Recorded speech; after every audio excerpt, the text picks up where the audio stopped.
Eduardo Bolsonaro is the son of Jair Bolsonaro. He's a Brazilian politician, lawyer, and federal deputy representing Sao Paulo, and he joins me now.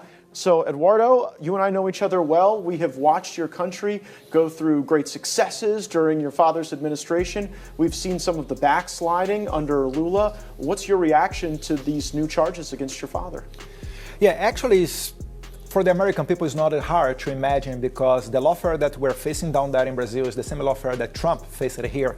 I usually say it's the same virus. The difference is that we have less antibodies in Brazil, which make things harder. But I really believe that we have a chance because with Trump here as president of the United States, you have not only a new wave all around the world, going down with prime ministers and raising other people from the right wing, but also, for example, the USA, like Mike Pence said, if USA does not exist, Bolsonaro would still be the president of Brazil. So, do you believe that? Do you believe that they didn't exist, that Lula would have lost the election? 100%, because wow. How Mike Pence described the way that the money of your money, taxpayer, American taxpayer, was going to Brazil, it was to teach judges how to persecute their opponents, indoctrination in the media, coordination. If all of that they usually accuse us to do, actually they were doing. So it's unbelievable. That's why it explains how my father goes to the streets, even still nowadays, going to the streets. Everybody stop what they're doing to go there and ask for a picture, be together with President Bolsonaro. And Lula, I challenge you, ask someone from your team, try to find on YouTube, Google, whatever, a video of Lula going to the streets full of people. They don't have it. How can I explain that? Well, the public polling seems to indicate if the election were held today, your father would defeat Lula. He's more popular, and in the polling we've seen, it'd be about a 5-point swing. Does your father plan to seek the presidency again if he's allowed to? Yes, we have to overturn inside of the electoral court, because in Brazil you have the superior electoral court, and they decide who can run, who cannot run. So my father, right after he stepped out from the presidency, this court said that he cannot run. Because two things. Because he met 40 ambassadors and did a live stream. It was actually a press conference too. And he was criticizing the electoral process in Brazil, something that he was doing for the last, 15 years. So wait a second, if you criticize the way they run elections, they don't let you participate in the elections? Yes. That's crazy. But if you had this kind of law here in the US, it wasn't only a mugshot in Georgia that Trump would take. Trump would be out of the ballots. Well, that's totally undemocratic. Now, these allegations against your father are wild and fantastical. There is this plot described as green and yellow dagger, where there were going to be poisonings and assassinations. Imagine that you're going to kidnap someone and poison.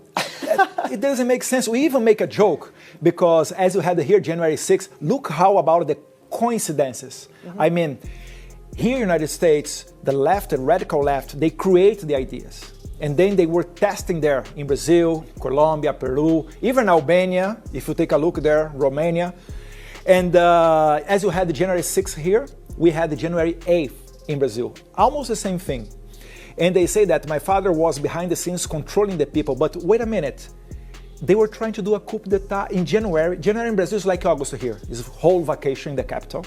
In a Sunday, even Alexandre de Moraes, the justice from the Supreme Court, he was in Paris, and my father was in Orlando, in Disneyland.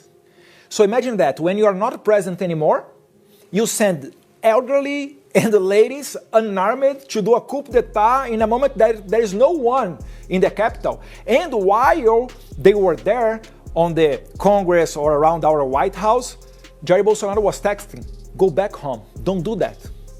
This is the big dictator of Brazil that now the Attorney General is asking for 38 years in jail for my father because of that. And we cannot expect a fair judgment because all of the justices that are going to judge my father, they are appointed by left-wing presidents, Lula and Dilma, plus Alexandre de Moraes, which is a personal enemy of Jair Bolsonaro. Yeah, it seems in Brazil like the judiciary would be like playing a football match, but the referee is wearing the other team's jersey at the same time. And given the concerns you just expressed about an unfair system, do you think your father is going to have to do extended time in prison? I think there is a possibility for that. We have to find a way to stop with Alexandre de Moraes. And we also have other opportunity that is inside of the Congress. There is a bill talking about amnesty for everybody from January 8th. So it would for sure include my father. I mean, has nothing with that, but as they are charging him because of that. So we have these possibilities. Do you think that will pass in the Congress? I think we have a good opportunity, a good chance to do that. We have a new speaker at the House who is supporting us. In the Senate is so-so, but I think when you are approving the House, put the people on the streets, March 16th, we are going back to the streets because of that too. I think then we have the atmosphere to approve in the Senate too. That is a chance. We have heard some commentators suggest that if these courts bar your father from being on the ballot and seeking the presidency, that you would be a very appealing candidate. If that were to happen, do you have plans to run for president of Brazil? Matt, I really think that my father is going to overturn all of that. Sometimes we cannot imagine how. Imagine President Trump in 2021. How was him? Like even outside of social media, all the donors running far away from him and all of that. I remember that because I visited him in his office in New York at that time. I think I saw you at Mar-a-Lago a time or two in calendar year 2021. Yes. And so this is the moment that we are crossing now in Brazil. But after Trump's election, after all of that, after the shot on his ears, people start to compare with the stab that my father suffered from a radical left militant. These so many coincidences makes us have hope that we can also follow the path of the United States and go back with Bolsonaro as president. I think that is really unfair. You do not let him run because he met ambassadors and criticized the electoral process.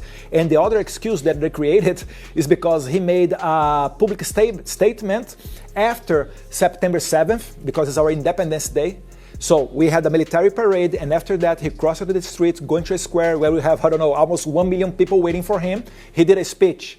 And the electoral court said this was political abuse. Come on. So it's really unfair what is going on in Brazil, and I think God is looking to us, and on 2026 we will be even stronger in the Congress, and hope, going to the end of this answering, that we are going to have the same power of Bukele in El Salvador or Trump right now here, with full majority in the House and in the Senate. God is reserving to us this moment too. Trump, Bukele, Bolsonaro, that would be a triumvirate for the Western Hemisphere that would resist globalism and I think restore national pride in a lot of places.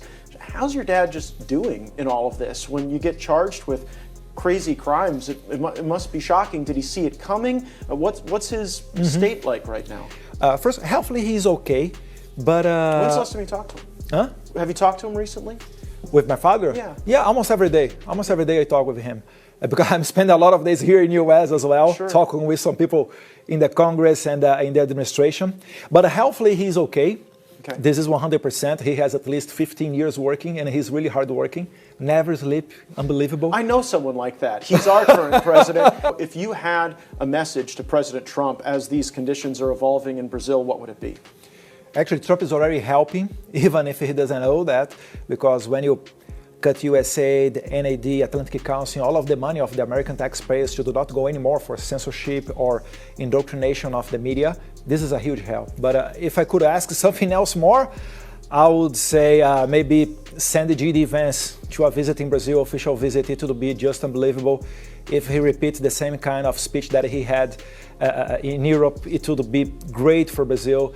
And Mr. President, in Brazil, they fear you.